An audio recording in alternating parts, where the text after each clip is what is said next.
episode of the Clapp Trap. We have Andrew back on Patriots_Andrew to talk about those Patriots. It is an ugly way to be going into week 4 down 1-2 on the season. We're not probably very happy. I mean, I'm not very happy. I can't assume that Andrew is very happy with this Patriots team right now and everything that's going on.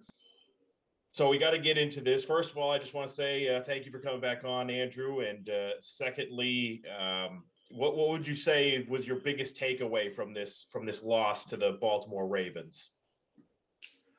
Honestly, I know most people are feeling all doom and gloom, and I don't blame them, especially with the injury. But prior to the injury, outside of a couple, costly mistakes, I felt like this showed a lot of signs of growth on offense. They were moving the ball very well.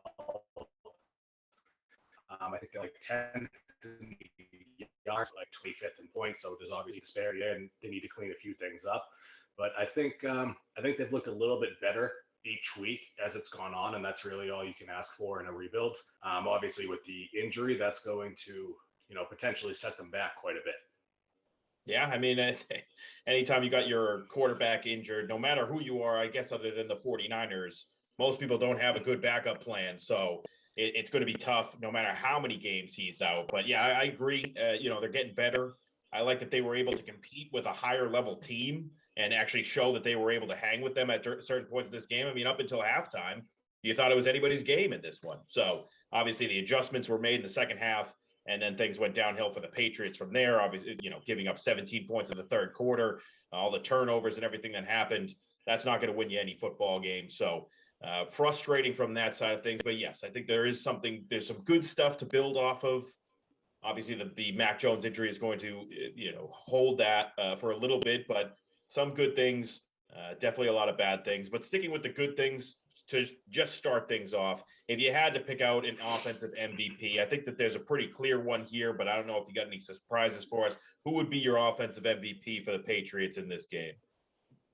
I mean, you're right. It's obviously pretty clear on this one that it's Devontae Parker. I mean, he set a new career high in receiving yards. I think he had like 165, and it's only his third game with the team. So you really like to see that connection getting going. Unfortunately, it seemed to be miscommunication in the red zone that led to an interception when Mac was targeting him.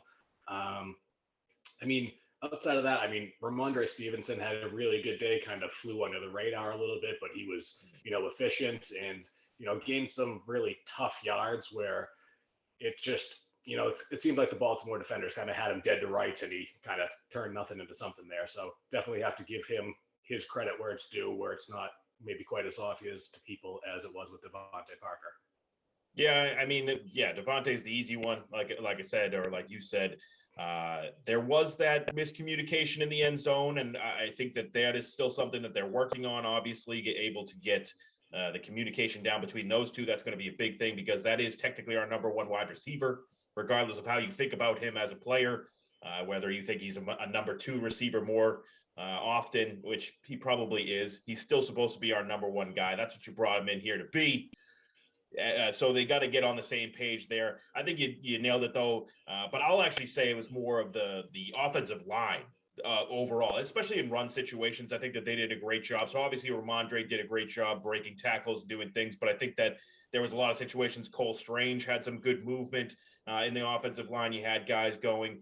I guess the only problem that I really had was Isaiah Wynn had a few too many penalties, which we can get into that too. But I think that overall the offensive line has gotten better week to week off of what you saw week 1. I think that, it's good to see Cole Strange getting it, and they're utilizing a lot more of that zone running style to get him involved, get the guards moving and things like that. So I was happy to see that. But yeah, obviously Devontae Parker, crazy game. Every one of his catches, over 25, 26 yards, something like that. Ridiculous. Some of these grabs that he made, one of them specifically along the sidelines, tapping it, bring it down to like the 1 or 2 yard line. That was great. But I don't know. Are you worried that this is going to mess up now having Mac out for a few weeks, the continuity of Devontae Parker in the offense just really quickly? Or do you think that he's still going to be able to build things if it's Brian Hoyer or whoever it's going to be at quarterback? To be honest with you, I feel like you kind of nailed it.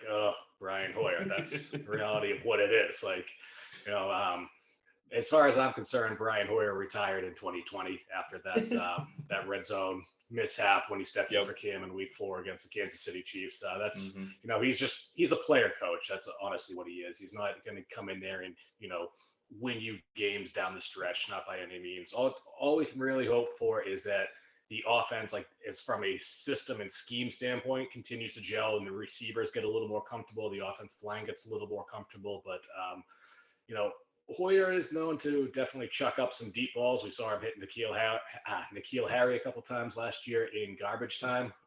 So, you might see a couple chunk plays like that, but I wouldn't expect too much in the winning department out of Brian Hoyer, at least through the air. If the Patriots, have some kind of game plan like they did against Buffalo last year, where they pass 3 times and can win, then yeah, okay, maybe they can, squeeze a couple out. But I would not have high hopes for whatever stretch you're without Mac Jones. That's for sure.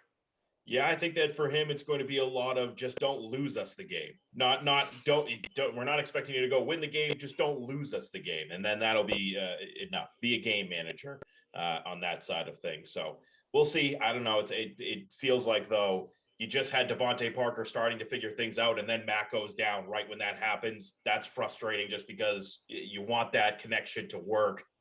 Now we're going to have to wait a little longer for that to happen. I don't know how long. We'll get into that as the episode goes on, but that's the offensive side of the ball.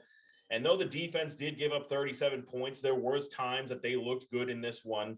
And once again, I think that there's probably an obvious option for this question, but I got to ask it anyways. Who was your defensive MVP for the Patriots? I have to go with John Jones just because, he made a couple of timely plays. But on top of that, he's playing an entirely new position this year, this deep into his career, all of a sudden going from being a slot cornerback to playing on the perimeter. And he's been lights out there. I'd also, at least for his first half, I have to give a shout out to Dietrich Wise as well, because he was a game wrecker in that first half.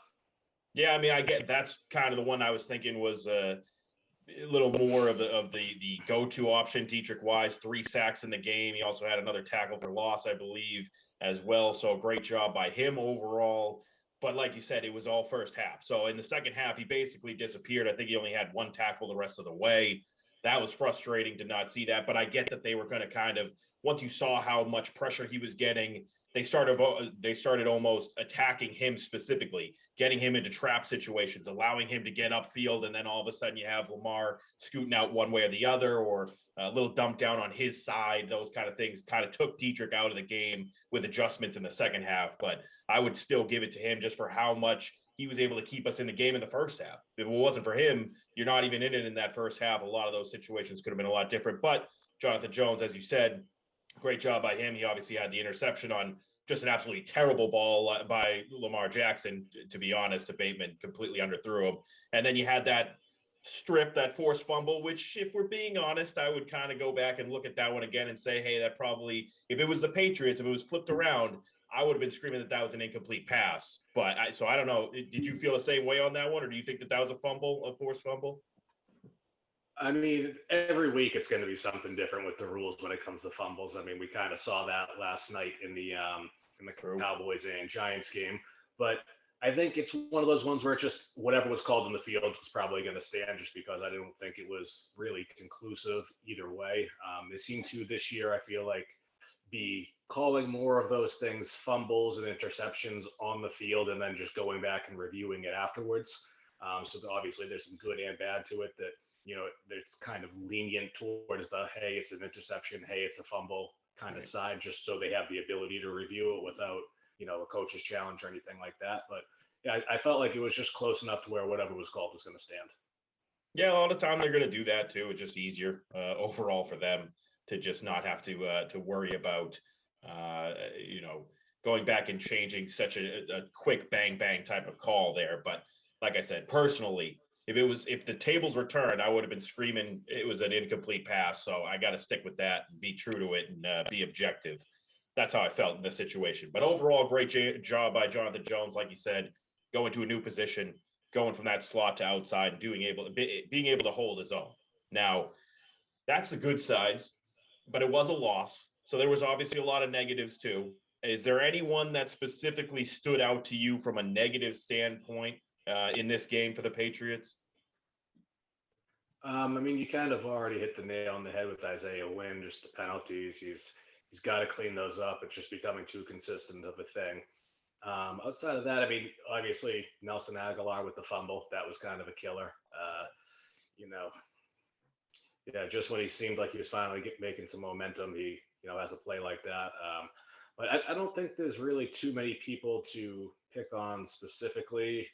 There's one guy in the defense I have in mind, but I feel like you've already said your share about him, not on this show, but earlier in the week. That'd be Miles Bryant. Obviously, I don't know how many more times I can watch him muff a punt and almost lose it before I lose it.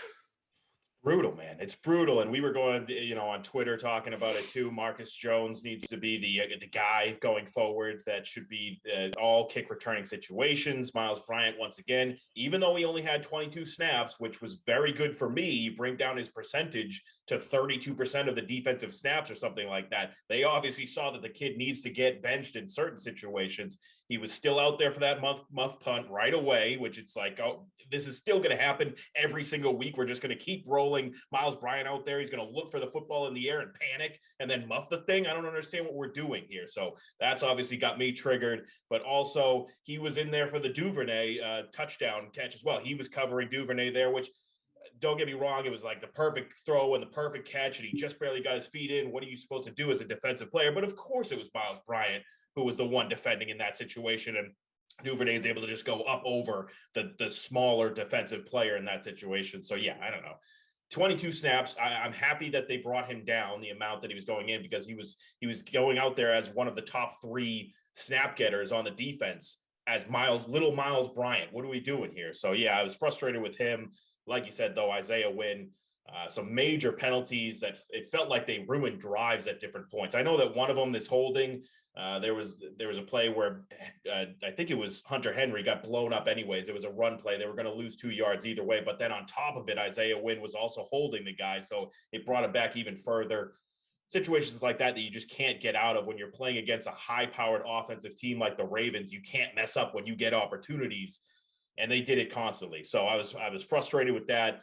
I guess the only other negative you could find would be with either the play calling of the coaching in Patricia or Mac Jones with some of his decision making, some of those interceptions that he just threw up into the end zone, which you kind of alluded to the fact that, maybe it was just because Devontae Parker wasn't on the same page as him. That's probably the right situation when you go back and look at it. He goes to the bench and he's screaming, "Cover 4, it was cover 4. What are you effing doing?" But, that was upsetting as well. Would you say that you were worried a little bit about the play calling in these situations? I mean, we had plays like 3rd and 9, and you run with Damian Harris when you're at the Ravens 39-yard line and you're trying to get into scoring position. Then it's 4th and 3, and you throw this little out route to Kendrick Bourne that doesn't even get to the line of scrimmage, basically, and then he goes for a loss. Were some of these play calls horrible to you, on top of the fact that Mac was making some bad decisions? I don't hate them as much as a lot of other people did. I mean, the 4th and short, I've never been a fan of throwing short of the sticks in those situations. I probably never will be. I definitely don't like that one. But the 3rd and 9, I actually have a lot less of a problem with than anyone else, because if you're already planning on going for it on 4th down, then I'm fine with it. If you don't know that if you're going to go for it, then obviously probably not the best play. But I think the play calling overall was fine throughout the game. I don't see it as too much of a problem. I know, just because it's Matt Patricia, and don't get me wrong, I wasn't thrilled about having him either, but I think a lot of people are just kind of, piling on just because it's him. And anytime he does have one bad play call or 2 bad play calls, like, well, that's going to happen throughout the course of a game. Who's your favorite play caller? Josh McDaniels? Is it Kyle Shanahan? Sean McVay? Like, they're going to have some bad play calls over the course of a game too. Nobody's hitting it right 100% of the time. So I don't think it was problematic in this game. I really don't. I think it was more execution based. I think Mac Jones, while he showed a lot of signs of growth, a lot of, he did well pushing the ball down the field. He wasn't just checking it down to his running backs every play. I thought he did a very good job, but there's definitely some mistakes that reared their ugly head in this one. as we saw. So I think he's just got to learn sometimes throw the ball away, take the sack, live to fight another down instead of just kind of chucking one up and making those kind of boneheaded plays. And just to touch back on the fourth and short situation, one thing I have noticed, I'm not sure if anybody else has picked up on this, but the Patriots use pre-snap motion a lot less than anybody else in the league for the most part. So I thought they were at the bottom. I ended up looking it up after the game. They were like bottom three in pre-snap motion or whatever. I kind of think that when they do that, it's a tell because they use it so little that when they do use it, the motion man's getting the ball. And the Ravens seem to have picked up on that. They jumped on that. They sniffed that play out. They knew it was coming. So I think there's something to it. And with a coach like Bill Belichick, I'm sure he's going to self-scout enough to see that that's what's going on and make the adjustments going forward. Yeah, you would hope so. And it sounded like, from what we're hearing, Belichick was focused on that offensive side of the ball for basically the entire time. I was hearing reports that he had his back turned to the field when the defense was out there and just talking to either Matt Patricia or Mac Jones or whoever it was on the offensive side. So they're trying to figure things out. But yeah, I mean, I get it. Matt Patricia's a scapegoat. He's going to be the entire season. If anything goes wrong or looks bad on the offense, it's his fault. Other than those stupid Mac Jones throws, like you said, just throwing it up instead of taking a sack or throwing it out of bounds or whatever. I do still think, though, some of the play calling, I personally just wasn't a fan of. The 3rd and 9, like you said, I don't think that they were thinking we're going for it on 4th down no matter what. I think they were just going to run a play just to kind of, we'll see if we can get a few yards. We're probably already in field goal range anyway, so we're most likely getting the field goal. And then he breaks off for 6 or 7 or whatever it was, and then they're like, oh, all right, well, I guess we'll go for 4th down then. I felt like that was it. Maybe that's not the case, probably not, but that's what it kind of felt like to me. But there was other situations that were weird as well. That 2-point conversion that they attempted to go for there, and just a little, you had, what was it, Stevenson, who was kind of running across the middle on basically almost like a jet sweep type of thing. Then he gets caught down there, tries to pitch it out to Mac Jones. It was a great moment. As a Patriots fan, you thought if that had gone through, that would have been a great moment for Mac Jones and everything. But again, just a weird play call to me, trying to get the ball in a goal to go situation or a 2-point conversion situation. You're not even getting the ball to the end zone. You're getting it to the line of scrimmage basically, and then seeing if you can get some blocks to make it work. It doesn't make any sense to me. Where is Hunter Henry in these red zone situations? He's been completely absent as far as I'm concerned. Why are we not throwing up balls to him in the red zone? Why are we not doing the Devontae Parker fade route in the end zone and trying to get it there instead of playing behind the line? That's been my major problem with it. You seem a little too tentative at times. And yes, okay, he's still trying to figure it out. Matt Patricia, not everything was bad. I will say, I'll say at the end of the first half too, I was very happy with the fact that they actually tried to go for getting points instead of just like you saw last year, kneeling the ball or running it a couple of times. They were actually throwing it to try, when you had just gone down 14-10, you end up getting all the way down into field goal range and kicking a field goal. So I was happy with some of the play calling and decision-making processes, but I don't know. Some of it was tough. Do you agree with me? Like, where has Hunter Henry been in the end zone? What are we doing with these red zone plays? It seems like they just completely panic in those situations. Do you agree? In some spots, for sure. I mean, the play you were just talking about, the 2-point conversion with Ramondre Stevenson, just goes to highlight the point I just made. Motion man gets the ball, right? Yeah, They very rarely use it. Ramondre went in motion. He got the ball. They saw it coming. So I think that is definitely a tell that other teams are looking at. As far as Hunter Henry, I know you mentioned him getting blown up on a block a few minutes ago. If we're thinking of the same one, that was a nose tackle. I don't know why he was put in a position to be blocking a nose tackle, but he got destroyed there. Yeah. And we're talking about a guy who's never been really the most athletic guy, so they're kind of not putting him in a good position there. I haven't rewatched the game from Sunday yet. I can tell you through the early part of the season, though, the first 2 weeks, his blocking has been very, very rough. I think that might have a lot to do with Henry being on the bench. To me, his lack of receiving production, I'm not sure what's going on. I know he's running a little bit less in terms of routes. They're trying to get Jonnu Smith a little more involved, but he kind of looks like he might have aged about 4 years over this past offseason. That man is not moving well. He does not look good right now. And, as much as I'd like to see them get him more involved in the red zone, like you said, because that's what he's there for, I'm not so sure that he has really earned that role this year. Hey, maybe that's the case. I am sick of the having to earn things conversation. Yes, I agree that you should have to earn your roles and everything like that, but especially with the Kendrick Bourne situation, how much more does this guy need to do to earn more of a role on this team? That's one that's freaked me out a little bit. Just because what Matt Patricia's upset with you for missing a practice meeting or something, whatever it was in the preseason. I still don't know what that whole situation is going on. Yes, I understand if you're not blocking well as Hunter Henry, you're supposed to be our blocking tight end. So you're not doing your role. You're not going to be out there for the other situations. Maybe it is. I mean, I like that. It's like he aged 4 years in one off season, but I mean, last year, him and Mac, that was a great red zone duo there, especially towards the end of the season. He was his safety blanket in a lot of those situations. So I just don't get it. At least trying it. Just give me one down where you at least try to see if something can happen. It seems like he's just benched in those situations. You got little Jordan Humphrey out there for more blocking scenarios than Hunter Henry at this point. So I don't know. I don't understand that. I don't understand the Kendrick Bourne situation as well. Do you think that that's going to get remedied? I thought that this was going to be a big Kendrick Bourne game because Jacoby Myers was not going to be in there. And then, yes, I get it that the Devontae Parker situation had to make itself or figure it out. You had to, get him involved more. But were you surprised that there was as little amount of usage for Kendrick Bourne once again in this game as I was? Yeah, for sure. I mean, especially like you said, Jacoby Myers isn't in. It's like, okay, it's got to be a Bourne game. He's going to be in the slot. He's going to be getting that volume. He's going to be, doing his thing like we saw him do last year. I mean, there's obviously a lot more that goes on behind the scenes that we're not aware of with, these types of situations. But so, hey, maybe there's something I'm missing there that we're not aware of. But Kendrick Bourne, I think he's earned it. I mean, he's come in second on the team in receiving yards all 3 weeks, and he's barely played. I mean, the Miami game, he was second in receiving yards, and he literally played 2 snaps.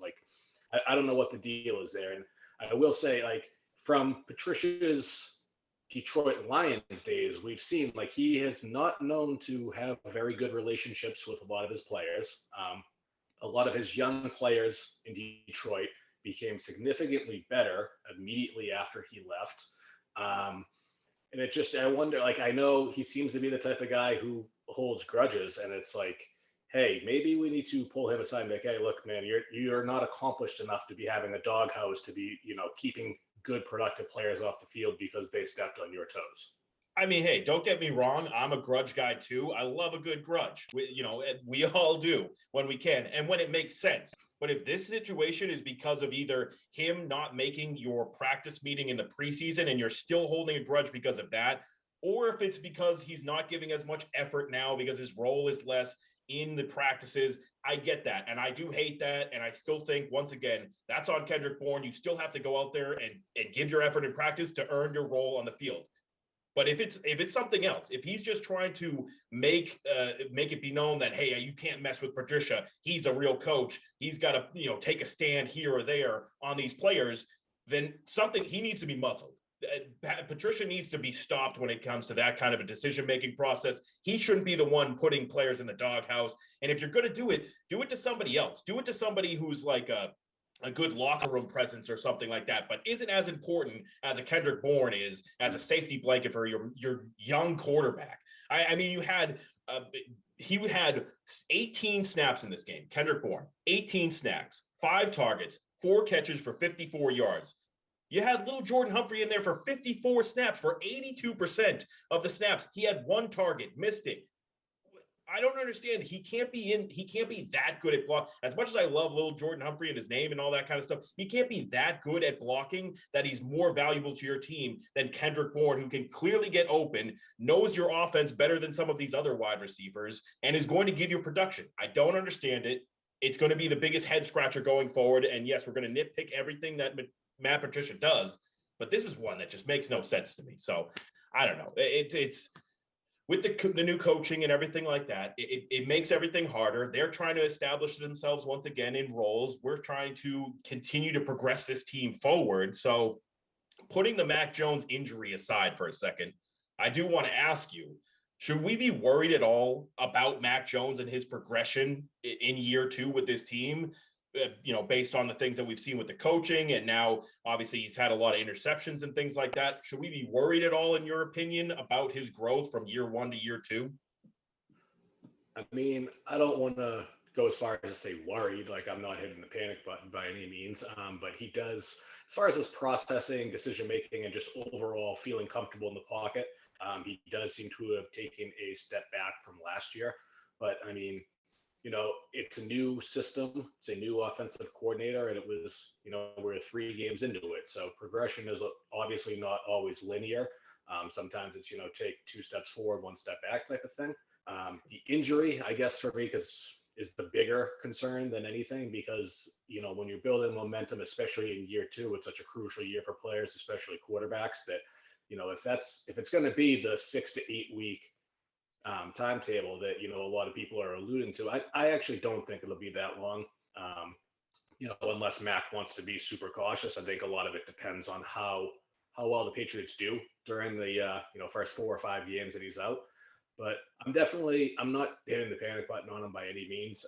Doesn't really change how I view him or his progression so far. So I think we're gonna have to wait and see on Mac. Yeah, I mean, the only thing that worries me about it is the coaching situation and the changing of the offense. Like you said, that's obviously going to put a stunt on his growth and progression within the offense that he knew from year one. You completely change that to year 2, where you're implementing different things here and there, run situations, pass situations. He's got to get all of that going. I have full faith in him as a player to continue growing, getting stronger as he progresses as an NFL player. The training that he's able to go through, his arm will get stronger. I expect that his decision-making process will get better with maturity, and he's not just going to throw up bonehead plays, throws to the end zone like we talked about, instead of kind of living to see another down. I expect all of that, but I am a little worried so far about, just not having that continuity in the offense from a coaching standpoint. That's the only thing that could hold him back. We'll see how things go, though. But as you said, we got Mac Jones out now with the injury, possibly up to 6 weeks, 8 weeks, whatever it's going to be. Who knows what it's going to be? I mean, we had our good buddy Mendez showing us a tweet by Jimmy Stewart saying that there's competing thoughts on this whole thing, and the Patriots want him back in like 4 weeks. Mac Jones is thinking about a 6 to 8 week process. Who knows what's really true out there, all these rumors and all this crap that's going on. I don't know what's true. I don't know what's true, but I can tell you if it's coming from Jimmy Stewart, it's not true. I mean, this guy, as the Ime Udoka stuff was breaking, this guy's like, oh yeah, my sources said it's, tampering with the Kevin Durant situation. Okay, wrong.